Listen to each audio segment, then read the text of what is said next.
I welcome everyone. My name is Tom Solomon. I am a co-coordinator with an organization called 350 New Mexico.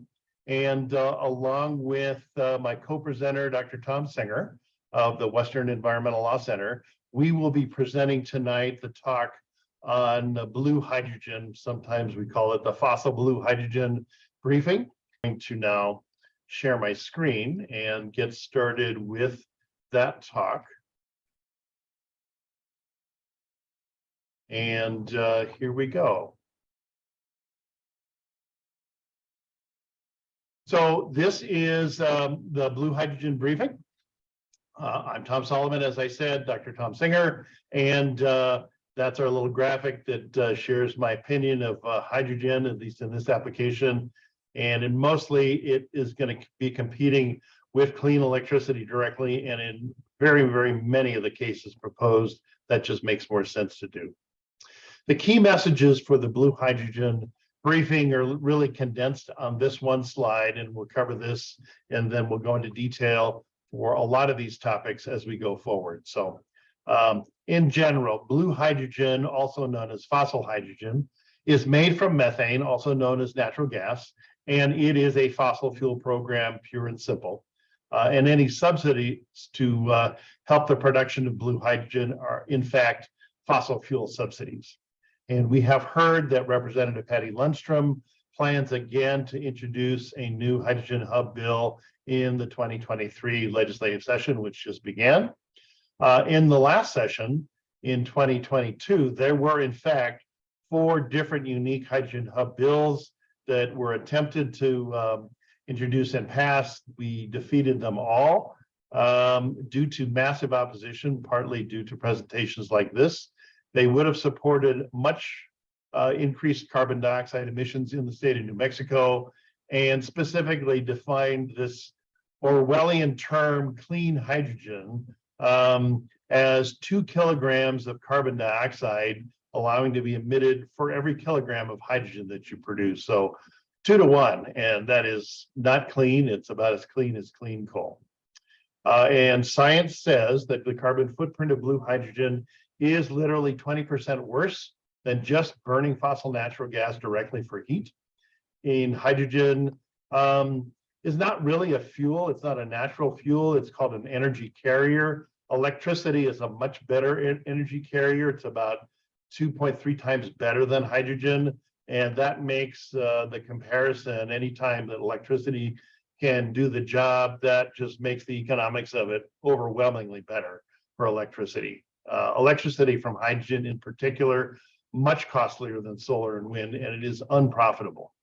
And really the job, number one, for the climate is to urgently push the build out of wind and solar to replace the existing coal-fired and gas-fired power plants that are putting carbon and climate emissions into the atmosphere and warming the planet, and not to push hydrogen. So why is there all of this hydrogen hype that we're seeing in the press and with some elements of our government? It is all the rage, but it is not being pushed at all by the environmental community. And there have been quite a number of reports. This particular one linked here from Earth Justice, I thought was very good. And it exposes a lot of what the hype is about. And in particular, the hype is really led by oil, gas, and pipeline companies. And you can trace the beginning of this push for hydrogen and the hydrogen economy to about the year 2017 with the formation of the European Union Hydrogen Council. And they conveniently posted on their website the sheet of all of their logos. You can see it there in the lower right of the slide. And outlined in red are the petrochemical companies, the oil and gas companies, and they include British Petroleum and Shell and Chevron and Saudi Aramco and Southern Cal Gas and Petronas, all over the world, all interested in pushing the idea that hydrogen is a clean fuel, which it is not, because it allows them to sell more of their product, meaning methane or natural gas. It provides them a path to sell more gas and delay the clean energy transition. Very specifically, if you dig into it, behind this big push is an oil and gas industry public relations firm called FTI Consulting, and you can learn all about them at that link. So this is really an oil and gas industry program to sell more of their product because the clean energy transition is coming, and it looks to make sure that they will sell much less of their product, which they don't like. Let's talk a little bit about the chemistry of hydrogen, just briefly. So what is hydrogen? It is the lightest and smallest atom in the universe. It has one proton, and because of that, it is extremely reactive, and it almost always is found in nature combined with something else. Most often combined with oxygen in the form of water, H2O, or in the form of combined with carbon in the form of methane or CH4. And in order to create pure molecular H2 hydrogen, you need to invest a lot of energy into cracking one or of the other of those molecules and to pull the hydrogen off of that. And so every kilogram of hydrogen that you produce represents the investment of a lot of energy that could have gone to decarbonizing the grid to create this quote unquote clean fuel. Hydrogen, where it's used today, is represented by this slide. And globally, on average, about 50% of all hydrogen in industry is used in the production of ammonia, which is really the primary component of fertilizer. So think fertilizer production for most of hydrogen. The second category is in petroleum refining, about 25%. And then methanol production is another 10%. And then there's another miscellaneous 10% slice of a bunch of other smaller categories. This represents the global average. In the United States, the numbers are a bit flipped, and the majority of hydrogen produced in this country is used in petroleum refining. You could probably flip the ammonia and the petroleum slices if you wanted to look just at the United States. So how is hydrogen made? And this slide is a bit of a complicated version of the explanation, but I'm going to simplify it by just covering up part of it and concentrating on just a couple of paths here. And so this path that is listed on the left, which ends up in green hydrogen, which is literally just a marketing term. It's all the same hydrogen, but this represents where it came from. That's what industry wants us to think about when they think about hydrogen. But in fact, 99% of all hydrogen that's produced is really sourced from fossil fuels. Almost all of that from methane, some of it from coal gasification, a little bit from oil, but it's all from fossil fuels, which is, what is a fossil fuel? It's a long molecule that's a combination of carbon and hydrogen and some oxygen. So in order to make hydrogen from fossil fuels, you start, for example, with methane or natural gas. You put it through a big industrial process that's called steam methane reforming. That's what it looks like. And very, very high temperature, high pressure steam is applied to that natural gas. It cracks apart the CH4 molecule and you get some hydrogen, and you get a whole bunch of carbon dioxide, about 9-to-1 carbon dioxide to every bit of hydrogen. So this is a major source of CO2 emissions, the formation of gray hydrogen from natural gas. What the industry is trying to convince us of that they'll do to make this somewhat less harmful is to apply another process, carbon capture and storage, or CCS, to capture some of that carbon dioxide that would have gone straight up into the air and to bury it deep underground in some geological formation. In fact, most of that CO2 today that's captured is injected to existing oil wells in order to extract even more oil from that formation. So it's not really captured or sequestered at all. It just pushes out more carbon in the form of oil. In 2021, over 91% of all global demand for pure hydrogen, which amounts to about 74 million metric tons, was sourced from fossil fuels, mostly natural gas. The amount of green hydrogen, this kind of hydrogen that is produced by running an electric current through water using, clean electricity like solar or wind, or in this case, they include nuclear. They run that electricity through, what's called an electrolyzer, and it does create hydrogen and oxygen. But how much of that is actually part of what's hydrogen production today? It is a minuscule fraction. It is literally 0.05% of all hydrogen that's produced is green hydrogen as of 2021, the last year we had it, which amounts to 0.035 metric tons, 0.35 million metric tons compared to 74. So it is minuscule. And the amount of carbon dioxide that goes up into the atmosphere as a result of the current way we produce hydrogen amounts to about 2.3% of all global carbon dioxide emissions coming from this hydrogen methodology. So it is a very significant source of greenhouse gas emissions and climate warming. This slide came from a group in Europe called Transport and Environment, and I found it very useful. It is a way to explain the very large inefficiencies that come with trying to use hydrogen as a quote unquote fuel. And in this particular slide, they've taken an automobile or a car as their example, and they have two columns here with basically comparing using clean electricity to power an automobile, an electric car. And this is the path that you would follow to run an electric vehicle with, batteries. You could also use hydrogen, because there is such a thing as a hydrogen fuel cell car. So if you want to use hydrogen as your energy carrier and run a hydrogen car, then you have to go through this path. And it turns out that hydrogen, because it's not a natural fuel, is a very wasteful energy carrier and way to transport energy from place to place. There are three very wasteful steps in the use of hydrogen to, for example, power a vehicle.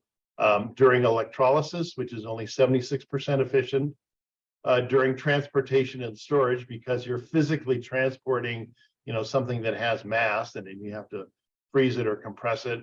A lot of wasted energy in just the physical transportation. And then in a fuel cell, where you would convert that hydrogen back into electricity to run the electric motor. And if you add up all of these losses, you're basically only using 33% of your energy you started with to run the car. In the case of direct electrification in an electric vehicle, where you just take electricity, charge the battery in the car, you have some 5% losses, you multiply all those together, you're still left with about a 77% efficient process.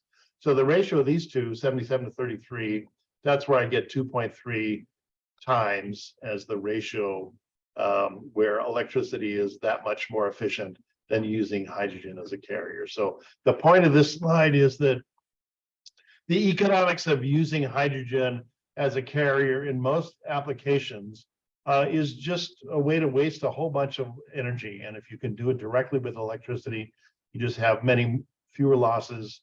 It's a better deal all around. And this colors the economics of any of these applications, meaning it's got a real uphill battle to win the economic battle against just electricity.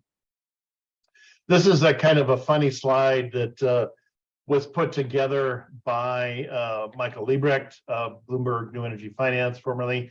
And he shows in this example, all of the imaginary use cases for hydrogen that have been proposed by industry. And there are things like aviation and shipping and ferries and trucks and vintage vehicles and off-road vehicles and trains and domestic heating, all the way around. And a lot of the examples that we'll be talking about later, there's a couple of examples down here where they are proposing using hydrogen to make electricity, or for regional trucking. And so there's a couple of boxes here that you could look at. Where hydrogen is used today You know, that pie chart that I showed you before with the green slices and other colored slices, that represents what is here in the red outline. So chemical feedstocks, hydrogenation, this represents, you know, making fertilizer, doing petrochemical refining and making methanol. That's what this stuff is. This is where hydrogen is used today. And if you take all of those various uses of hydrogen and you put them in some kind of an order based on what seems to be most economically competitive or unavoidable versus not, you end up with the scale of A through F and G. At the top row is where gray hydrogen is used today. So this is what we just talked about: fertilizer, hydrocracking, methanol, desulfurization, which is a part of the petrochemical refining process. And so this is where it makes sense to use green hydrogen, but that's not really what industry and all of the proponents are talking about. They would like to apply hydrogen to all of these other less competitive, less logical uses of hydrogen, because they want to expand the market for their natural gas, which is what they're going to use to make hydrogen. So that's that. I'm going to switch gears a little bit now and talk about a local New Mexico application of hydrogen as part of the proposed hydrogen hub. And it is to convert this 40-year-old, now retired coal-fired power plant located in Pruitt, New Mexico, which is near Grants. It's about 100 miles west of Albuquerque. And when it was running, it was about a 253 megawatt coal-fired generating plant, and it employed about 107 people in its peak. It was retired and closed in 2020, so it is now sitting dormant. And there have been proposals to convert it, but they really haven't done any work there. And so let's look at what their proposal is in some detail. A group of people came together and formed a company called EH2 Power, and they have a website.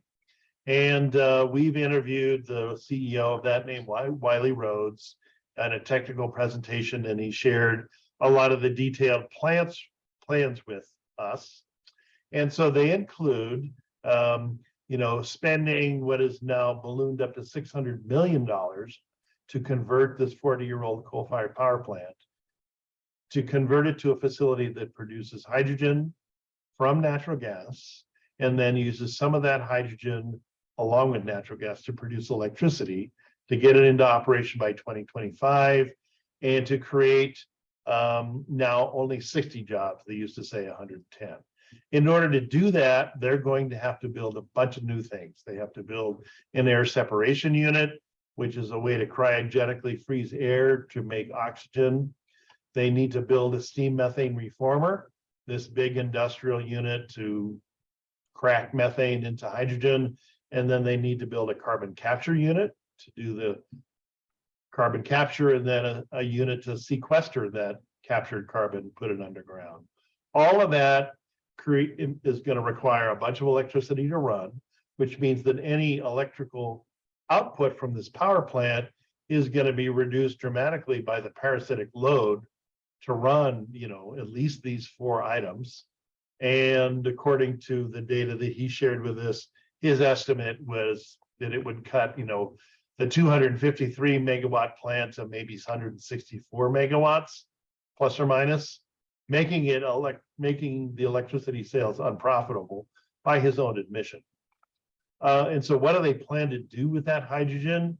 What he has said is to maybe inject about 5% of it into the natural gas pipeline to make something that they call green cement on site in the middle of, forgive me for the people of Pruitt, but in the middle of nowhere in New Mexico, to make a whole bunch of cement doesn't really make a lot of sense. So that is their proposal. If you look on the EH2 Power website, this is a flow chart that they put on here, and I want to just point out a few things. This is the air separation unit that they got to build.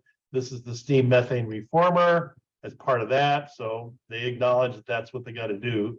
They also show, natural gas and air and hydrogen going into their power generation unit. So they're not denying that they're planning to burn natural gas as well as some hydrogen to make electricity. They didn't say it, but there's going to be a whole bunch of CO2 that comes out of there because, every power unit creates CO2 in the smokestack.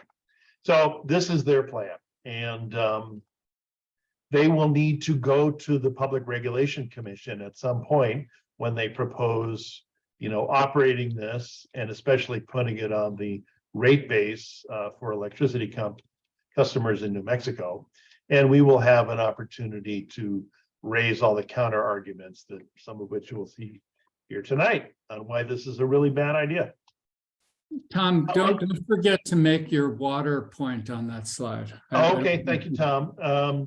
Good reminder. So one of the additional inputs required in order to run this operation, in addition to all of the water that is normally used by an electrical generation facility, is the additional water that it's going to take to run the steam methane reformer. The word steam, where does that steam from? Well, they come from, it has to be provided, water has to be input, electricity, heat it up, create the steam.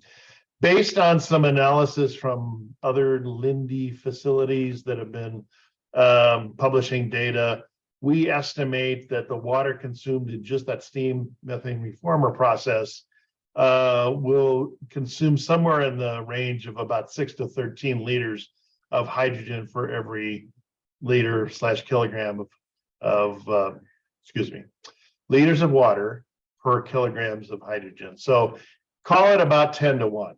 So for every unit of hydrogen they produce, it's about 10 units of water. So that's a lot of extra water. And I haven't seen any publications that are honest about what the water consumption of this facility will be, but something to ask. So how about this idea of running it as a electricity generating facility powered by hydrogen? Well, such units don't really exist in the world today. There are no 100% hydrogen power plants in the world at any kind of significant scale. There have been proposals by General Electric and Siemens to design turbines that can combust a mix of methane and hydrogen. And there was an announcement last year of the first US plant possible to run on a mix located in Ohio, but they're talking about a 5% blend of hydrogen, 95% natural gas. So long way from 100% hydrogen. So again, a future projection long into the future, what they're really talking about is another natural gas facility with a little bit of hydrogen.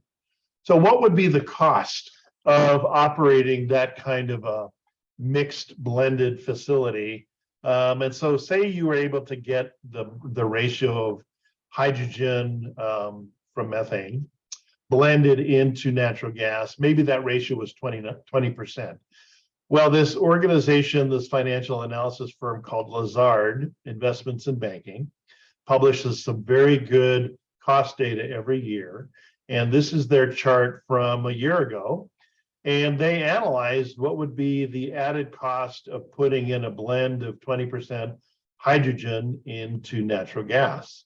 And their answer was a 20% blend basically increases the cost of electricity by 49%, from $60 to $89 per megawatt hour. And the reason for that is that the heat content of hydrogen is dramatically lower per unit volume versus the heat content of natural gas or methane. So basically, the hydrogen you're putting in there is just diluting the natural gas, and it takes a lot more of it, makes it more expensive. This is a terrible idea from a cost standpoint. So that is a counter argument against their electricity proposal. Another question you might ask is, who's coming up with the money to fund this conversion of the Escalante power plant? And the answer is a company called Tallgrass Energy. They provided the hundreds of millions of dollars to fund this conversion, they basically acquired a 75% membership interest in Escalante Power. And what is Tallgrass Energy? They are an owner and operator of about 8,300 miles of natural gas pipeline, according to their website. And this is one of their maps. So you can guess what their interest is. And I'll just say it out loud. It is to make sure that there is a customer base as the energy transition goes on for their product, which is natural gas and natural gas pipelines. Another proposal as part of a lot of the hydrogen hub production proposals is something called Hydrogen Hubs by Biotech. And Biotech is a spinoff of Sandia Labs. It's a local New Mexico company, actually in Albuquerque. They make these things called modular hydrogen hubs. There's a picture in the corner. And they're about the size of a large house. And basically they take methane as an input and they create gray hydrogen, meaning lots and lots of CO2 emissions. And if you look at their website, they are very upfront with what they're producing. Basically, for every 1,000 kilograms of hydrogen, they emit 9,000 kilograms of carbon dioxide. It's right down here. So that's a 9-to-1 ratio. That is the definition of gray hydrogen. There are no provisions for carbon capture. It is just a way to spew more CO2 into the atmosphere. There have been discussions of siting some of these hydrogen modular hubs, maybe next to the interstate highway system, and produce hydrogen in a fueling station for long distance trucking. It's just a way to emit a lot of CO2 in the atmosphere. And yes, maybe you'll have a fuel called hydrogen that might power a truck, but at what cost? At the cost of an enormous amount of CO2 emissions to make the stuff in the first place. And we'll talk about hydrogen pipelines coming up. There basically are very, very few pure hydrogen pipelines in the United States. They're mostly inside oil refining facilities. The German government has looked at the proposals for gray hydrogen, and they basically said, no way, they're not going to subsidize it. Now we're going to look at some of the science, and we're going to start by looking at methane levels. So we've been kind of talking about two different gases, methane and hydrogen. Methane is the feedstock for most of the production of hydrogen. When I say methane, think natural gas. It's basically the same thing. About 90% of all natural gas is methane with a little bit of other hydrocarbons in it, but almost all of that is natural gas. So what has happened to the emissions of methane into the atmosphere over time? And what we have seen since the 1980s, when the methane concentration in the atmosphere was in the 1,600 parts per billion range, we've seen a dramatic increase in methane emissions until it's now over 1,900 parts per million. And if you run that through the calculator, it says methane is basically driving about 25% of all global warming emissions that we're seeing. So all of the planetary warming, the climate crisis, the fires that we saw in northern New Mexico, driven by global warming and drought, according to the IPCC, methane is a quarter of that. And I'm pointing out a couple of items in here. So this curve has got a funny shape. It's a little bit of an S curve. And it was going up, significantly. And then kind of the Soviet Union fell apart in the late 90s or in the 90s, and their gas production dropped significantly, and emissions from there dropped pretty significantly. And then in 2008, the shale gas boom started in the United States, and we saw a secondary trend going up. And so what I'm saying is that any increased use of methane is going to just drive more warming. It is already responsible for 25% of all warming. The last thing that we should be doing is promoting an additional use and customer for natural gas / methane. And there have been articles published about, tying these two things together, including this one in National Geographic. So because methane is a feedstock that they want to promote for hydrogen production, you produce more hydrogen from methane, you're going to get more of this leakage, you're going to drive more global warming because methane is a very potent greenhouse gas, 84 times more powerful than carbon dioxide, driving planetary warming.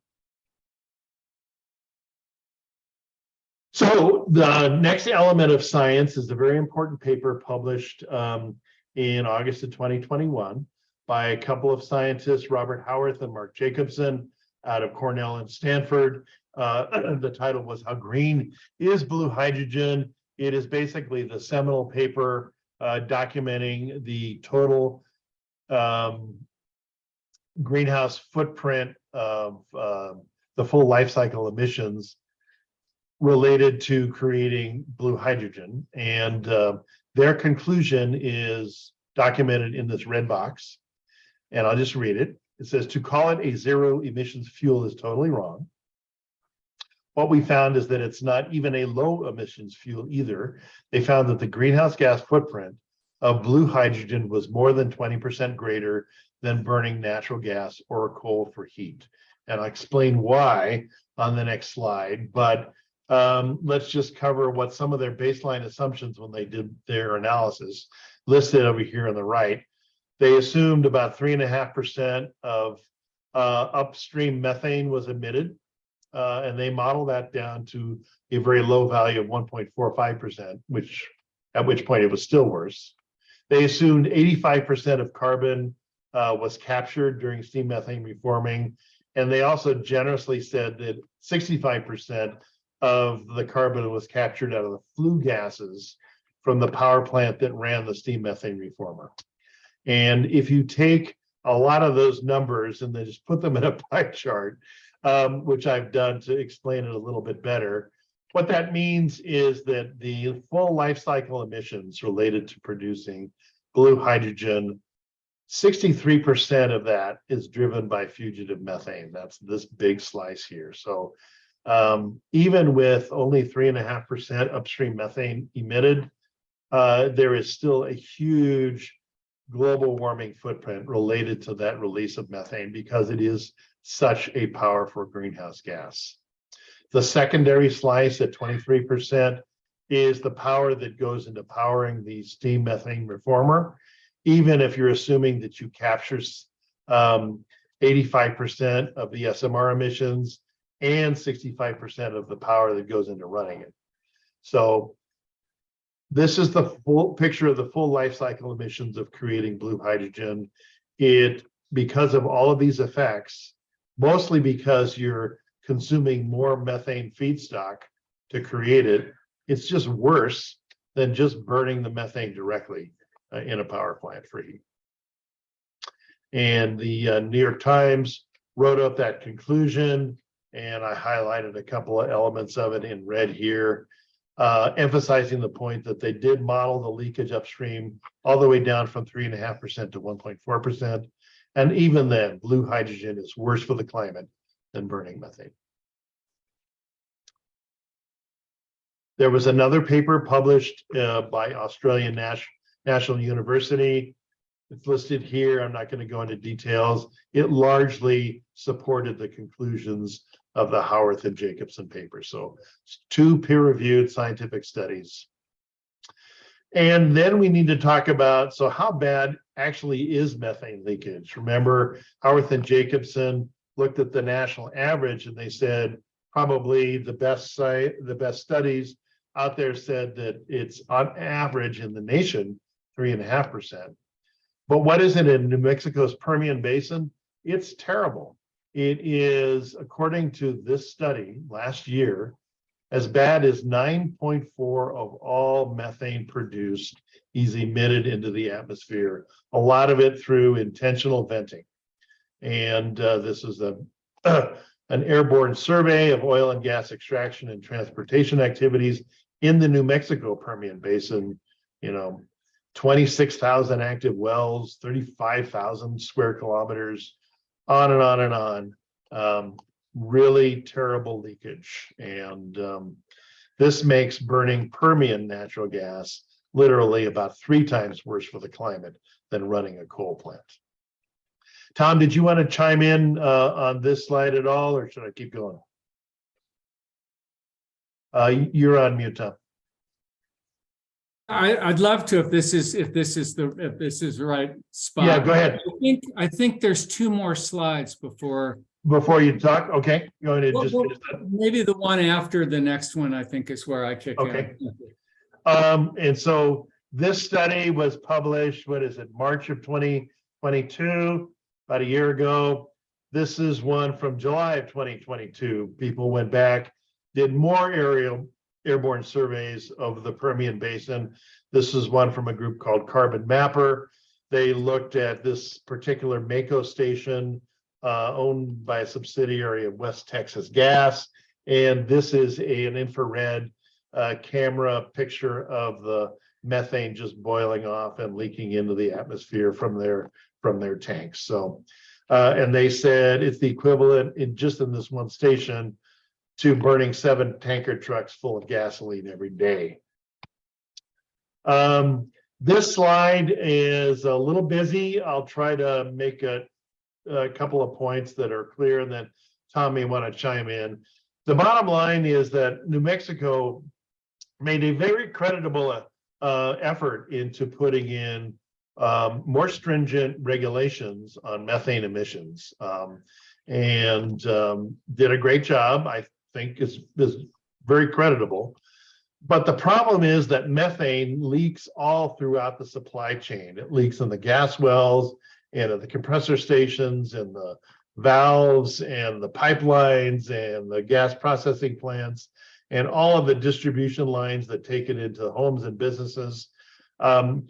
According to this study from 2020, they said about 2.6% of all methane leaks from the gas fields, and then another 0.8% just leaks from distribution and storage. And you add that up, and you're about 3.4% of all methane produced in the United States is emitted. That's pretty similar to what the Howarth and Jacobson number was in their study.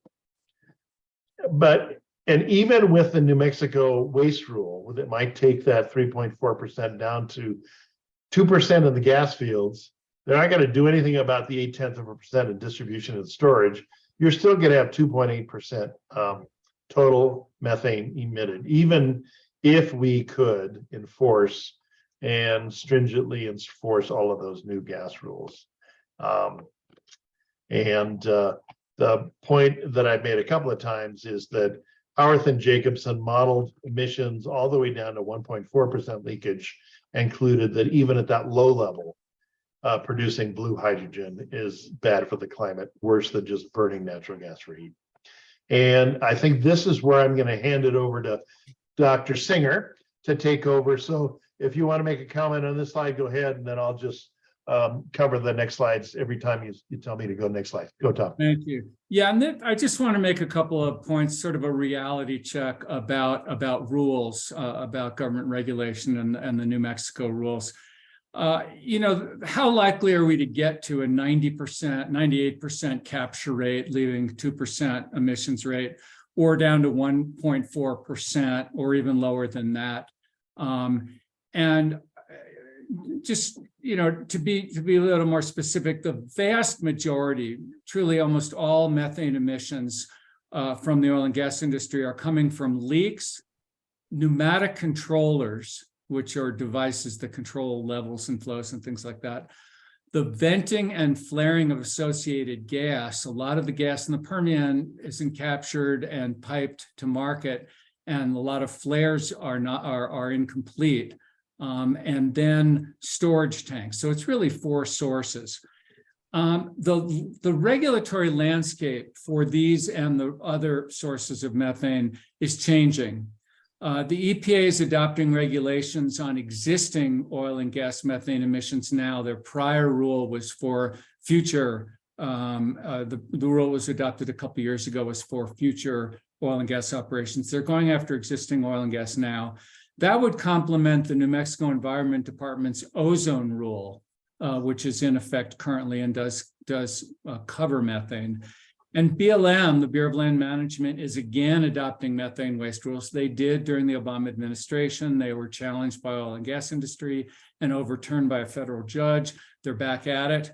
Those rules will complement the Oil Conservation Division's waste rules, where that 98% capture rate was set. Even with 4 regulatory agencies on the job and the ESG-driven voluntary industry actions that folks may be familiar with, it's practically impossible that we're going to see production-related methane emissions ever fall to levels that would make natural gas-derived hydrogen clean in terms of the climate.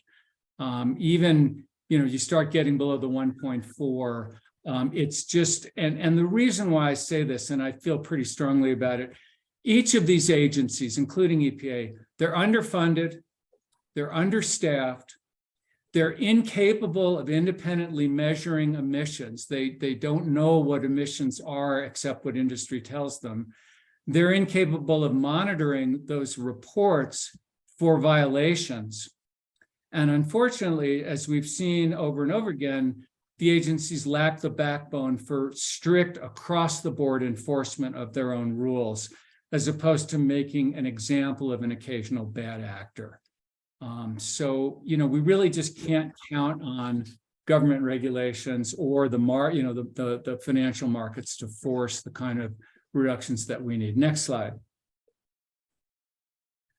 So I'm just going to talk a little bit about the legislature and the legislative process, and what Tom has here is a lot about what was in last session, and I'll just speak as you look at that.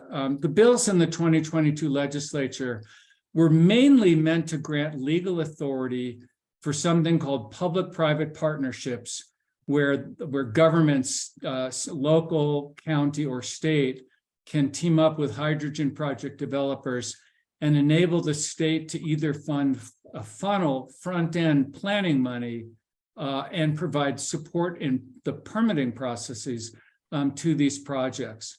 Some of the bills, the governor's bill, would have also provided tax incentives on top of the federal incentives once the projects were up and running.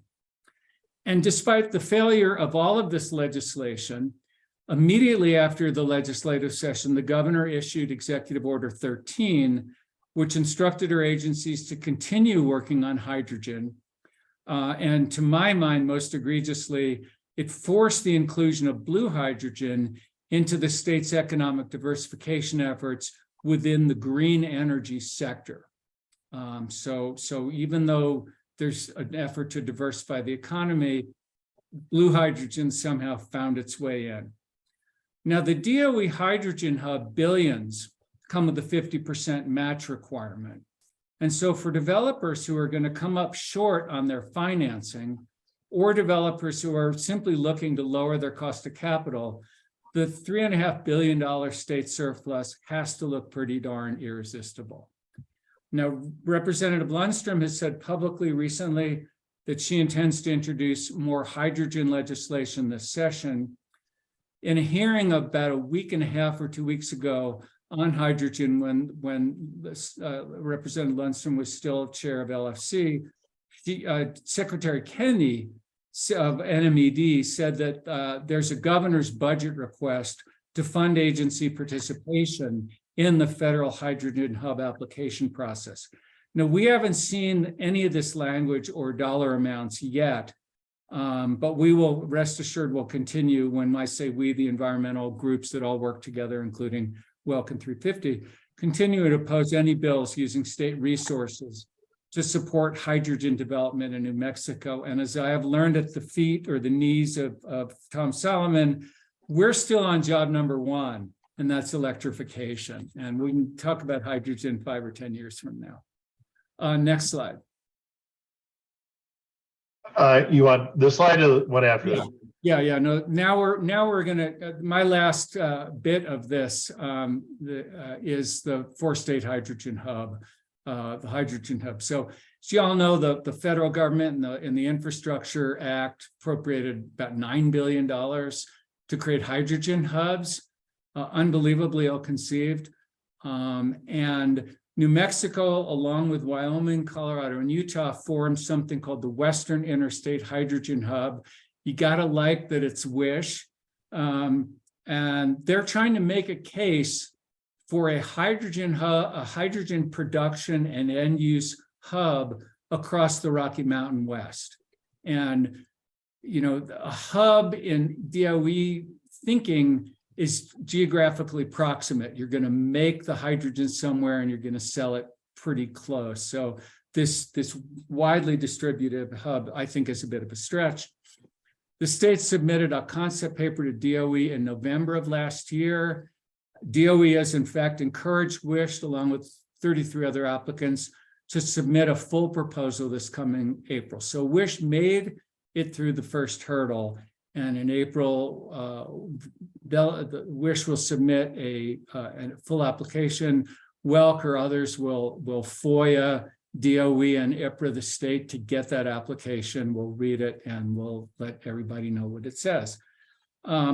The projects that are located in the proposal in New Mexico, and the majority of them are actually, which is interesting. And there are 5 of them. I'll just quickly go through them. There's Escalante, electric generation with gas hydrogen blend, as Tom described. There's a Libertad project, which is focusing on long-haul trucking. New Mexico Gas Company is looking at hydrogen blending for residential and commercial heat. They've already started although they've halted, a demo, a pilot project to demonstrate that, and they sought cost recovery from the PRC for that demo. And the Coalition for Clean and Affordable Energy litigated in that rate case and said, you can't expect ratepayers to pay for this demo, and we were successful, and the gas company pulled it, but they're still in the WISH proposal. Avangrid is looking at municipal fueling municipal buses. There's not a lot of details about that. And then NAPI, the Navajo Agricultural Products Industry, would like to run their farm equipment and heat their greenhouses with hydrogen if they can figure out a way to do that. Now, note that these projects have been described as end uses. How the hydrogen would be produced for each of these end uses, each of these projects, was largely hidden in the WISH proposal. We really, nobody's committing, let's just put it that way. Again, as mentioned above, each of these projects are going to have to come up with a 50% match for any DOE money that they receive. And we'll see in the legislature this session if any appropriation requests are introduced to cover that match. Last point, Tom. DOE has set a project. I want to talk about clean hydrogen for a minute, and Tom may have more to say about this. And he spoke about this at the very beginning, his very first slide summarizing the presentation. DOE, through, actually, maybe it was even in the Infrastructure Act, set a project eligibility threshold for hydrogen hub grants of a carbon intensity of 2 kilograms of carbon equivalent emitted per kilogram of hydrogen produced. And so carbon intensity drives the proponents' claims. You'll see proponents from the governor to some legislators on down, claims about clean hydrogen, low carbon hydrogen, zero carbon hydrogen. And we're going to be fighting to make sure that any forecasts about carbon intensity that are calculated to qualify for hub funding are done correctly. And there's a lot of weeds in that process.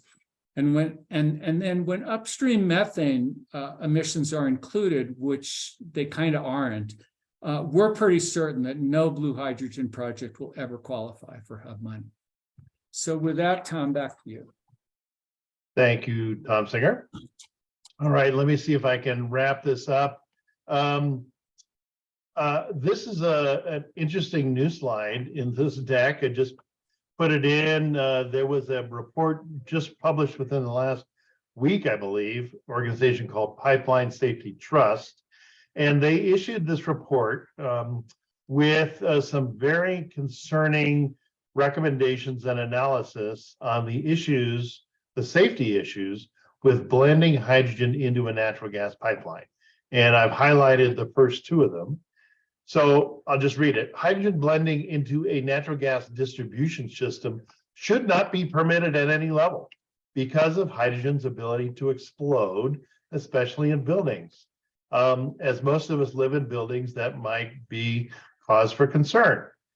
Hydrogen blending into gas transmission systems, think like interstate transport, that would supply local gas distribution systems. Hydrogen blending should not be allowed in such existing gas transmission pipelines either because of the above concern. Most gas transmission pipelines feed into distribution systems, which then go into buildings. So this is a very significant concern, especially given the Escalante specific proposal to inject some amount of hydrogen into a natural gas pipeline. And this map actually shows where there is a natural gas pipeline, that's this blue line, right adjacent to the Escalante coal plant. This is a view from space. Here's I-40, and there's a couple of natural gas pipelines north and south of I-40, but there's another branch that's right next to the Escalante plant. So very convenient for them to tap into that natural gas pipeline, both as feedstock to produce the hydrogen from methane there, and also then to feed some portion of it, maybe 5%, into the pipeline going forward. So another point that we would want to raise anytime this comes before the regulation, Public Regulation Commission asking for approval.